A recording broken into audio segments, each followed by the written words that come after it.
welcome back to the Real Estate Reserve Podcast. Jason Balin, Hard Money Bankers, co-host Ian Horowitz, Equity Warehouse, tuning into you live with another great guest. Definitely looking forward to this one, Ian. You know, a little bit of a mix between, self-storage, some other residential, buying distressed residential debt. But, just it seems like, our guest is going to be an investor that has a lot of different experiences with a bunch of different facets of real estate asset classes, which is great. And as everybody knows, we're not trying to bring on gurus and things like that. Ian and I talk about real estate every day. We're very, we're very active inside of our individual businesses, and we like to talk, just candidly have conversations with other real estate investors in the industry. Sometimes they're in our asset classes, sometimes they're in other asset classes. If this is your first time tuning in, welcome. Promise we'll keep this entertaining and educational. If you're a return viewer, follower, listener, watcher of the channel, thanks again for all your support. As you know, we work hard regularly to bring on great guests, and definitely looking forward to this one again.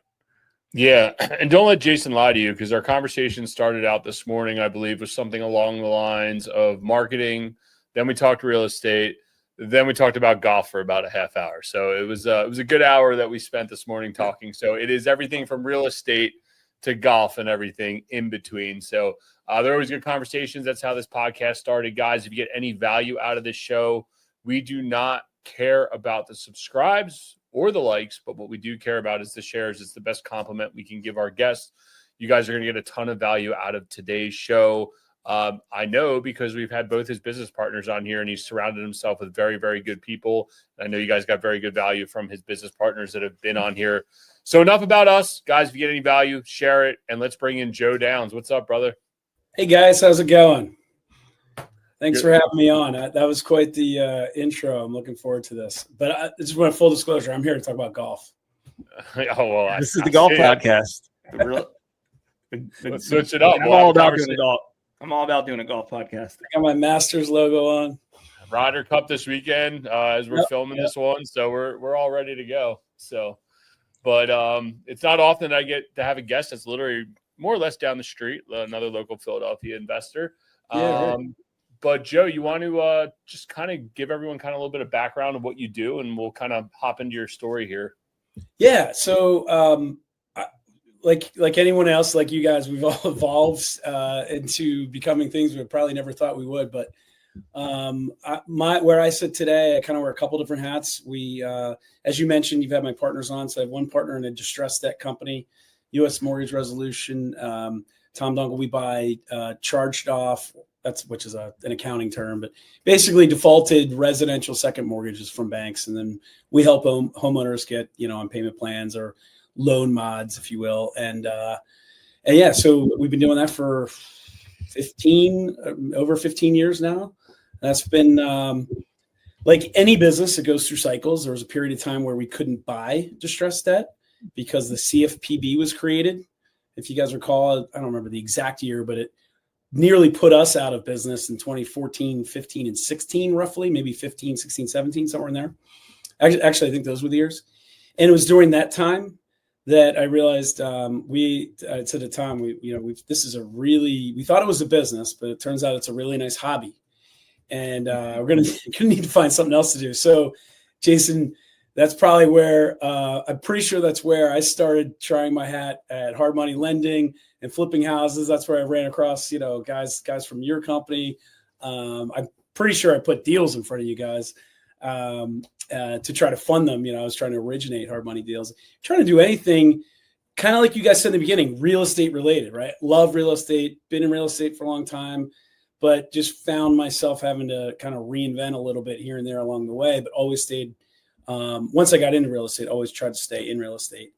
And lo and behold, during that period of time where I was very open-minded and a little more free than I would have liked to have been, I got an email from a guy named Scott Myers, didn't know him. I'm sure I was at a conference with him. We used to speak at a lot of conferences on distressed debt. And I got this email about the subject line was real estate with no tenants, toilets, and trash. Got me to open it. Turns out that wasn't entirely true, but the body of the email that really grabbed my attention there was a line in it that said something to the effect of, and Ian, you being in the business, probably remember these stats. At one point, I think the line was like 80% of all storage facilities were owned by mom and pop owners. So maybe that was 2017 that I got that email. That resonated with me, and it resonated with me because in our distressed debt business, this secondary market, we buy pools of these things from banks, and then what we do with them is, if we can't work them out, sometimes we resell them again. That whole market was so discombobulated. It was so mom and pop. It was so disorganized. It was so fragmented. It was so just wild, wild west, that I'm coming fresh out of that, and I'm hearing 80% mom and pop going, whoa, there's got to be opportunity here. And what was more interesting to me about that, which surprised me, was this is like supposed to be what I thought, because I didn't know much about it. I thought it was a more mature commercial real estate niche in self-storage. And you're telling me 80% is not mom and pop, not public, Extra Space, and CubeSmart? I would have thought it was the other way around. Again, no, I didn't know anything about the industry. So that's what really piqued my interest. Then I started reading more. Then I bought his at-home course. I'm that guy. I'll buy your course if you're selling it. Please don't put me on your email list, because I will buy your course. But, I got the at-home course, whatever. More and more I read, I was like, wow, this is interesting. And I started to fall in love with it. But I didn't know how to make a first move. And the way he was set up, you had to come to his academy. Well, his academy was, at the time, was like Indianapolis. I'm like, I'm not flying to Indianapolis for 3 days. I don't know much about this. I'm on my way to being broke again, by the way, because we're going out of business because we can't buy distressed debt right now. So I'm watching dollars, and I'm trying to figure out the next move. And then, I don't know, 9 months later, they came to Philadelphia with their, Academy Roadshow. And I was like, well, it doesn't cost me anything now. I just have to go down to a hotel for, it cost me my time now, because I've already paid for it. It's free to go there. So I went to his 3-day academy and came away. That was one of those, I couldn't sleep at night, those nights. You go home and you try to lay down in bed, and your mind's just racing, like, oh my God, there's so much I can do here. And that the rest is history. Ended up hiring him, going through his training, his mentorship program back in 2018, I think. And, what it was, 2025. So 20 facilities we've acquired later of different styles, not just self-storage. We've got boat and RV storage. We've got a valet storage one. Now we're developing a niche within the niche. And now I'm teaching at his academy and mentoring students like me from, me of 7 years ago. And it's been a wild ride. And I tell people all the time, it's like self-storage, and Ian, you're into other things as well. Self-storage, I always tell people, self-storage is what brought us here, but it's every other niche and derivative underneath it or tangential to it that's keeping me not only here, but interested in growing. So that's a little bit about my kind of a little wild ride here, but it's been a fun one. I love it. Well, this has been a hot topic on our show. And since you've owned storage let's call it COVID, and, I'm sure you've seen some massive equity gains on some of those older facilities that you purchased. Are they all long-term buy and holds, or have you sold some of these, and, cashed out and got into, newer opportunities? You had to go there. No, I'm kidding. There's a saying I like to say: COVID giveth and COVID taketh away. Yeah. So, look, COVID storage was an essential business. People were back at home clearing out houses, right? All of the stuff came to storage facilities. And the other interesting thing that happened then was everyone learned how to do it contactless and remote. And really, there was a rapid increase in the use and adoption of technology, even by the old mom and pop folks, because they had to, right? So you saw occupancies go through the roof, rates went with it, right? Values were off the charts. There was a period during and slightly after COVID. I don't know when COVID officially ended, right? I think it ended for differently for people and in different parts of the country. I think we all just decided when it was over, right? But there were times where that people were, including us, trying to buy storage facilities above asking, and you couldn't even get a call returned by a broker, right? So the Jason, your very pointed question that it sounds like I'm dancing around, and I'm not. I'm going to get there. We sold facilities shortly after that for returns we cannot duplicate because they're through the roof. And I had to tell people that after the fact, like, what are your investors? What are your average returns? Like, they're not real. They're COVID fueled, right? They were in 40 IRRs. It doesn't happen anymore, right? And on top of that, we bought, just like everybody else, facilities that were probably overvalued, not at the time were they considered overvalued, looking back, overvalued, right? And so you were new. Because you were new, and you didn't know better. You didn't know better. Didn't know better. And we are fighting the good fight right now. Now you are learning how to operate, not learning how, you are grinding as an operator out of those facilities. Yep. That's one of the beauties of storage. You can, we have one that we really got hurt on for other reasons. You had your COVID reasons, and then 2 or 3 other reasons on top of it. And we couldn't survive that one. But even the ones that are just really COVID was the real problem here, the timing of it, or, the fact that we bought something that was inflated. We're working our way out of them. And that's one of the beauties of self-storage is you can grind your way out of a jam in storage. And that's one of the reasons I really like it too. Yeah, I would definitely agree. Right now is a time that you're learning how to market, how to compete, how to run specials, how to operate, how to hold people very, very accountable. And I think I'd be interested in your opinion on this. So, you go to Scott Meyer's event, you said it, no toilets, no, they say no tenants, but you still have a tenant. Of course you have tenants. And sometimes they leave trash. Yeah, they leave trash, and sometimes they want to live in them, and sometimes they want to do things that aren't legal, and they bring their bad friends with them. Like, it happens. Yeah. But I guess, like, going back to, like, when you first started, and, this is a good conversation, but, like, how have you seen that evolve from, like, what your expectation? Do you think you had such blinders on to be like, man, this is the best asset class in the world, there's going to be no problems, and, like, where you are today? And even where the market is, like, how did you cope, or what did you learn that maybe wasn't true from that email that what it is today, and, like, what the value of having, say, a Scott Myers or a coach, or just even having someone else to communicate with, right? Yeah. Well, having the coach and the mentor is fantastic to get you through that, and a mastermind. So other folks just let you know, like, I don't think you were in our mastermind, but guys like you, Ian, right? Or Jason would have, if you were a storage guy, you would have been in that type of mastermind where you're bouncing ideas off each other. What have we learned?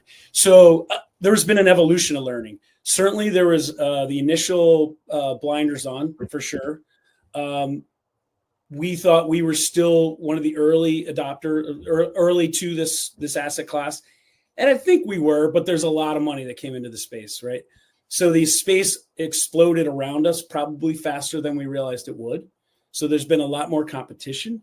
But part of that evolution of learning was finding your niche within it. So what we found is, there's an old saying that I like that, if you want to beat Tiger Woods at something, you can, just don't play him in golf.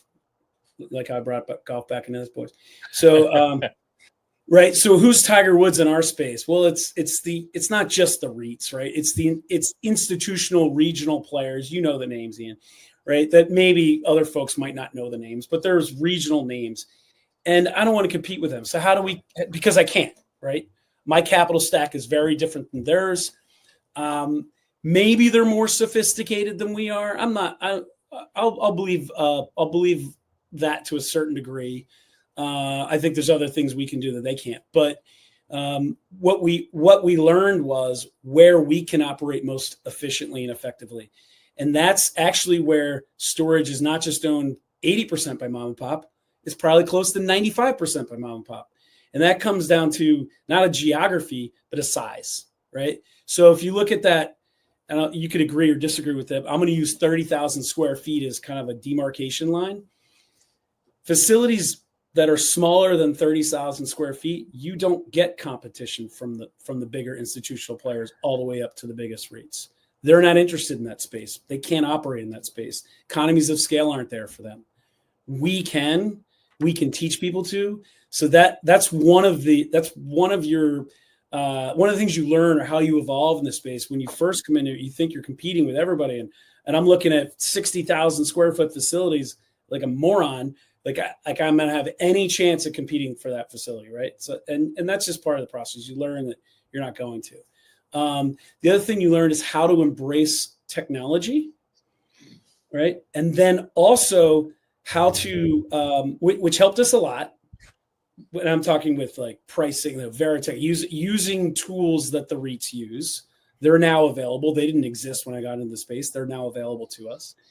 And then how to get out of your own way. So here's decisions we've been making recently is we've been managing our own facilities, setting up the teams, using technology, using what's available to us, which has been great. We're able to do stuff over the last 7 years you couldn't do the 7 years prior to that, right, in terms of managing facilities. But that doesn't mean that others aren't getting just as good, if not better at it than we are. And that's what we're looking in the mirror saying, why are we still doing this? There's now 6-7 different managers. When we started, there were a handful of managers that would have looked at the stuff we were buying. Now we've got a matrix of them, and we're deciding who's the best fit for this facility, who's the best fit for that facility. So the industry has evolved around us even while we're in it. And some in management company anyway, have far surpassed what we can do. So we're now looking in the mirror going, why are we still doing this? Why don't we harness this, get out of our own way, put this over here, and then we can keep focused on what we're good at, which is sourcing, evaluating, underwriting, and negotiating these other deals all around the country, and usually off market. Yeah, no, that definitely makes sense. It's definitely like the who, not how, or buy back your time type model, and spending the time and trying to find that, and I think that's smart. Do you think there is value in, and I know Jason with his mastermind group kind of talks about this too, of like having to go through the bumps and bruises to then be able to hire the right management company or put the right processor in place? We've tried management companies, and I think our expectations are too high sometimes. Maybe we like to tinker too much. We've only really had one successful property manager on an apartment building, and we've always ended up just self-managing everything else. What's your feeling on taking the bumps and bruises before putting a manager in place? And it could really be any asset class, substitute what you want, but obviously storage is your strong suit, versus saying, hey, just go right to a management company day one. Like, do you think there's benefits or no benefits to that? I mean, there can't not be benefits to you knowing, right, how to operate something so that when you negotiate or manage a manager, you can call the bullshit out, right? I can curse on your podcast, right? Yeah, come on, man. You know me, let it rip. Yeah, right. There can't not be a benefit to that. That said, when we're coaching and mentoring, I've got the scar. I literally have it on my face. We've got the scars. So we're showing our students you can do this. And by the way, there are scenarios where it does make sense for them to manage. And I'm never opposed to that if they can do it and they can do it well, because you will learn the inside of the business. I mean, one of my long life lessons I tell people is when I owned a bar and restaurant, because every 30-year-old guy should, because we think we should. And I had a background in bartending, right? So and I could run the front of the bar, no problem. That was easy. But I had no idea how to run a kitchen. And what killed me? The kitchen, right? So I basically outsourced management of my kitchen to my chef, and it took me under, and it cost me a lot of money, and it cost me the business. I don't regret it, because that was more valuable than a college education, right? And I use that learning experience, in everything I do. Although I did make the same mistake twice. If you want to learn about that, I'll tell that later. I did it in storage, but it's an invaluable experience to learn about it. In fact, our first facility we bought, Tim Kaine spent 3 days a week there in Waldorf, Maryland, learning how to manage the facility. So I'm never going to tell somebody, don't do that. But I can confidently tell them, if they can't do it and they want to buy a storage facility, we've gone through the hurt for you. We'll show you how this gets done. using third parties, and we'll teach you how to manage them. But we're teaching you how to do something you haven't done. It will never replace doing it yourself. Do you think, let's go back to what you mentioned related to, back in the day, the market for self-storage was a little bit different. Now there's a lot of REITs and institutions and stuff in this space, and similar to the hard money lending space as well. 20 years ago when I started, there was nobody except, old, rich attorneys that lent private money out as a hard money company. You're so right. Your space has gone through the same evolution. So it's very similar. Do you think it goes back to where it was, or is it? And what I mean by that is, do the REITs decide, like, you know what, this asset class isn't what we want it to be at anymore, and we're going to just take our football and go elsewhere. We're going to start investing in other asset classes. And I agree with you. I mean, I have related to, I've got limited partnerships in a lot of storage facilities. So even though I'm not operating them, I get to look at the financials on all of them. And I think, and I agree, and I think Ian would also agree related to the smaller facilities, the smaller than 30,000 square foot facilities. I mean, obviously there's challenges and, caps on how much money you can make on that when you can't, when there's things on bigger facilities that you can support having that you might not be able to support financially on the smaller stuff. But do you think we get to a point in storage where, you can get back to where it was back in the day? I guess that's probably the best way to explain it. I think I know it's a good question. I think I know what you're saying. What's the old saying? History repeats itself, but never the same. First of all, I don't know. So Wall Street's driven by return. So if the return starts to disappear, Wall Street will take its money and go play in a different sandbox. I don't think Wall Street are the REITs, though. I think the REITs are having a different problem. They are having a saturation problem. And the way they're combating that, at least what we've seen through examples, I'm not on the phone with them, and these aren't private conversations I'm having with public, but I'm watching what they're doing. Some of them are forming partnerships with smaller regional operators, right? And they're using some economies of scale there. Others are staying within storage, but moving into a different space in storage. So you're seeing them as the boat and RV industry matures and gets bigger. I think we're seeing money come into that.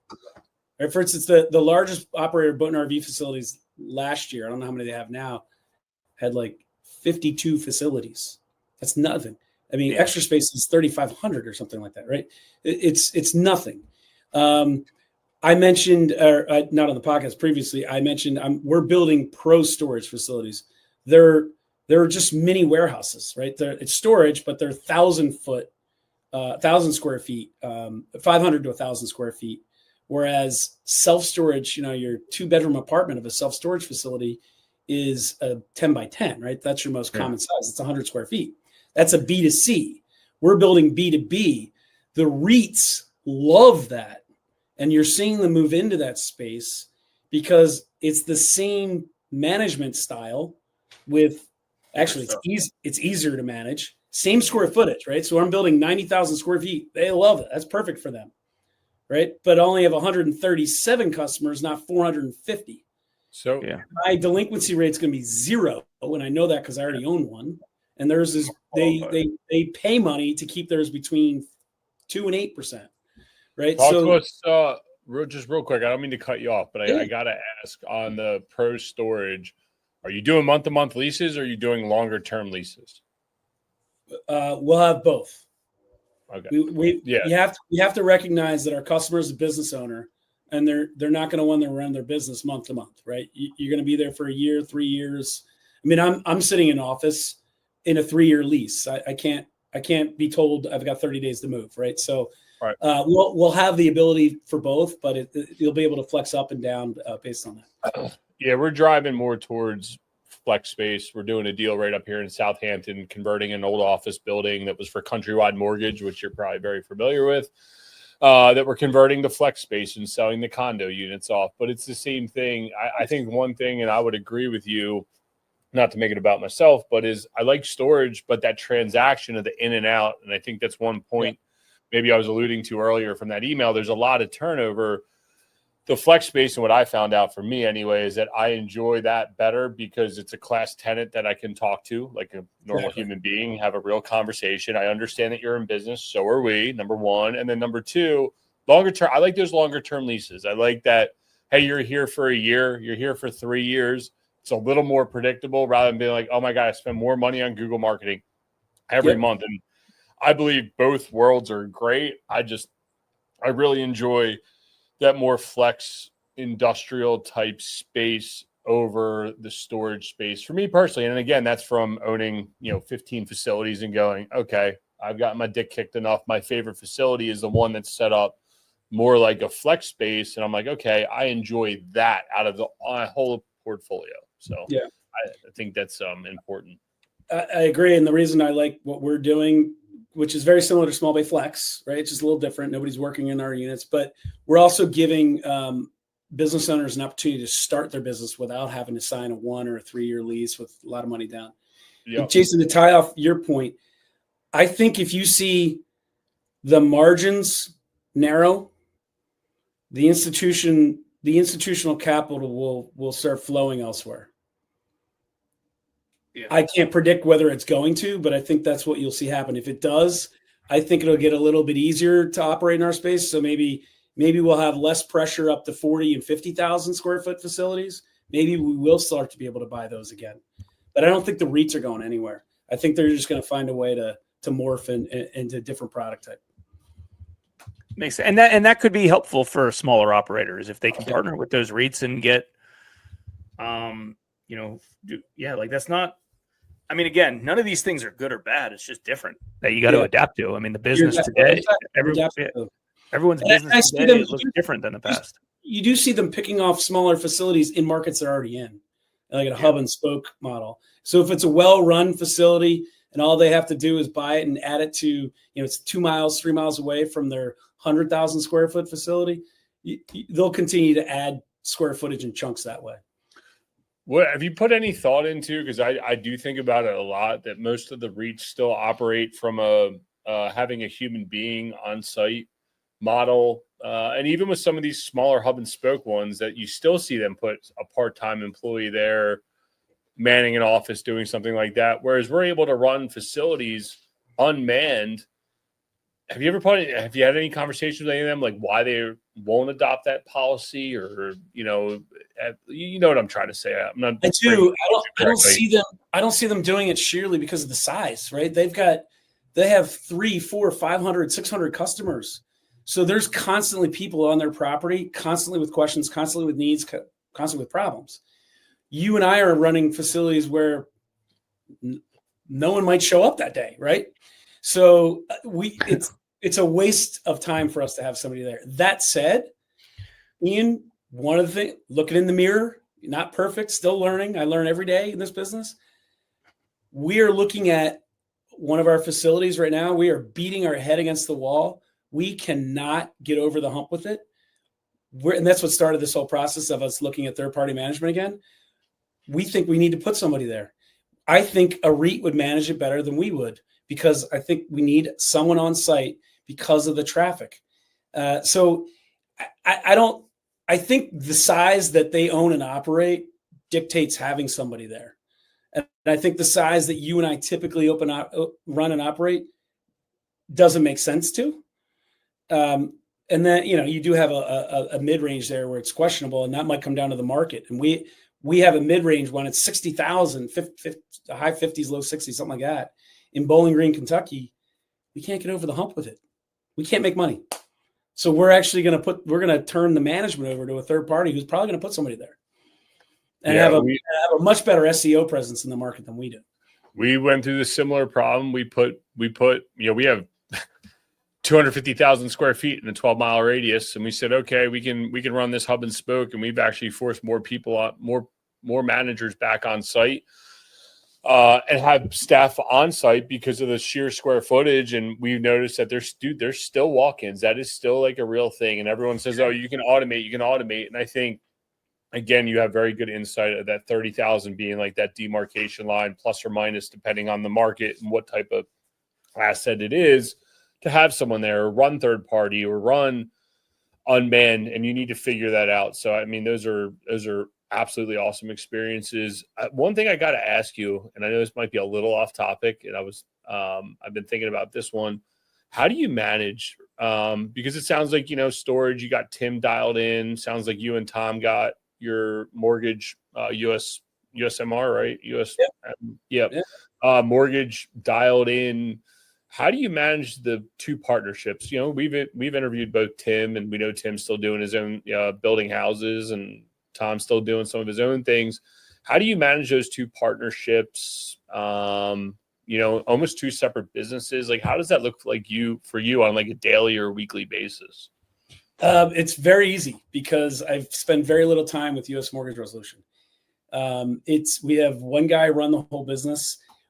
Regulation took us out of the business. We can't talk to homeowners. We can't. It's all done through third parties that are licensed mortgage servicers and debt collectors. So they regulated us out of the business. When we started in 2009 and 10, I was on the phone with homeowners talking about their loan and working out with them. I can't be on the phone with them anymore. It's illegal.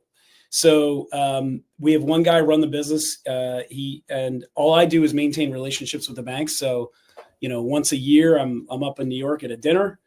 And hopefully once or twice a year, they have a trade or a pool they'll put out for us to buy. And, technology works for us there as well. So everything's done very quickly. There's just not a lot. We even put it this way, we meet once every 2 weeks for 30 minutes.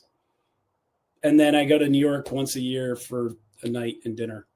So 99% of my time is in self-storage. So I'm really running one business, but within that business, I'm running value add, teaching, coaching, mentoring, and development now. And we're trying to build the IP, continue to build the IP and the due diligence process on IOS properties, industrial outdoor storage. Yeah, I was going to ask you to define that. Talk about iOS, because I know it's like the newest, hottest asset class. I talked to our debt broker. He's like, dude, find me some of this. I'll lend you whatever you want. I'm like, oh, dude, like it's just a parking lot. Like, really? But let's talk about a little bit about iOS and like what you're seeing and where you think that's going, and give the audience a little nugget on that one.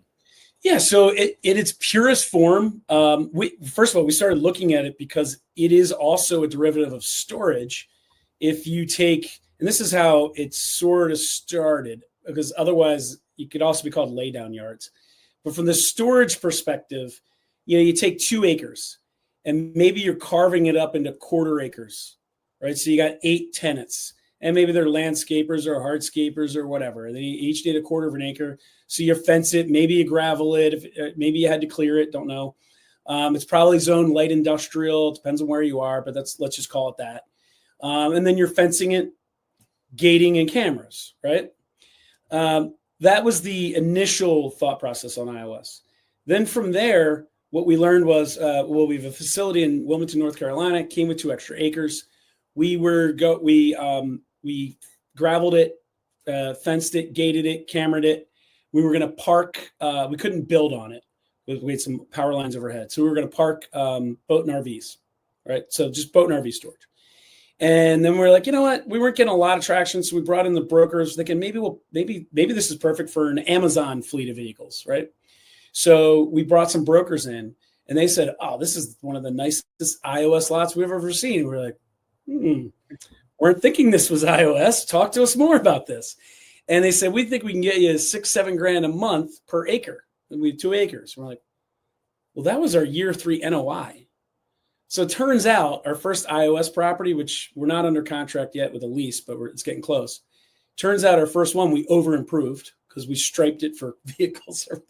But you make mistakes along the way. It is what it is.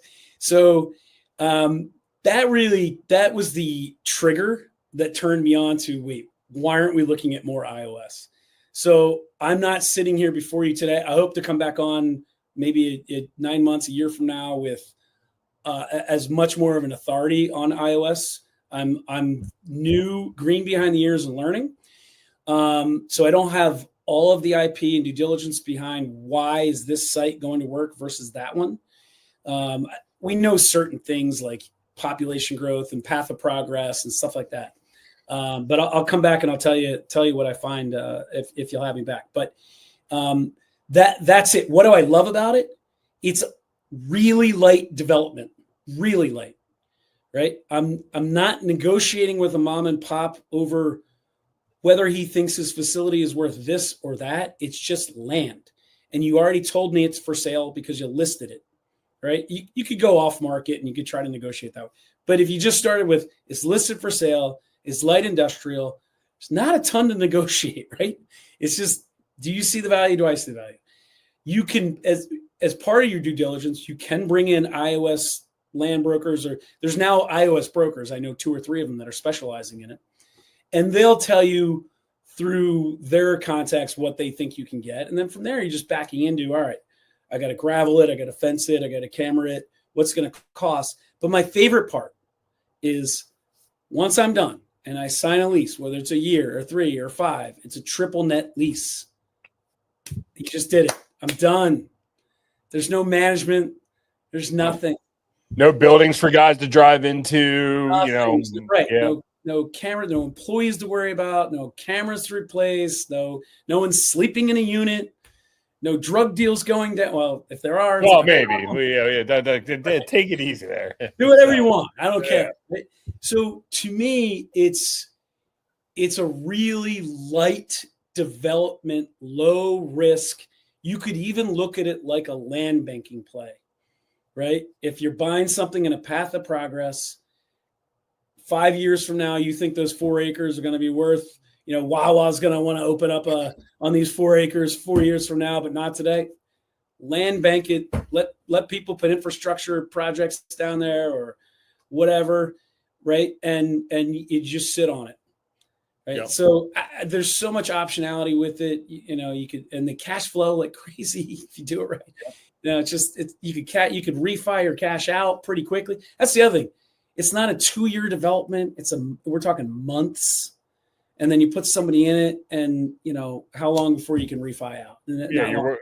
Your worst case is going to be disruption in stormwater management, depending on how stringent the city is. You might have to clear it, but that's a business decision you're making as part of your calculation. You might have stormwater management, again, a business decision you're making as part of your underwriting.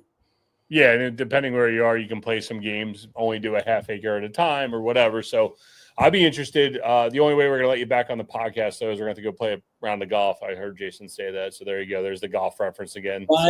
Jason, you got to come up. I'm at St. David's, and we are under renovation right now, taking it back to the original Donald Ross. It's going to look incredible. They're saying it's going to be one of the nicest courses in the area. I didn't say best. It's one of the nicest looking. Okay.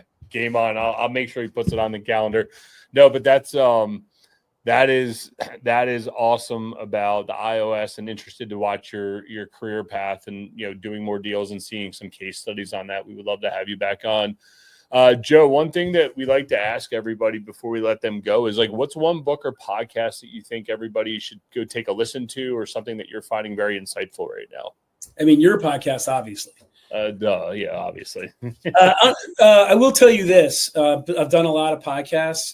I love the fact there's 2 of you. I love the banter back and forth. I love how one of you is thinking while I'm talking and come up with a really good question. So it is probably one of the better podcasts to listen to. Book 2 for me. You already said 1, Who Not How. The other one, I wish I read it sooner, and I need to read it again because I don't think it's probably a 3-time through book. It's The Road Less Stupid by Keith Cunningham.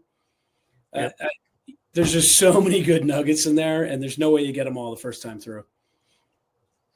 Yeah, we'll get that in the show notes. I haven't heard that one in a while, so we will get that one in the show notes. Joe, if people want to learn, they want to get coached by you, they want to learn more about what you guys are doing over at Belrose, where's the best place they can find you on the interwebs, so we can get those in the show notes as well? On the online?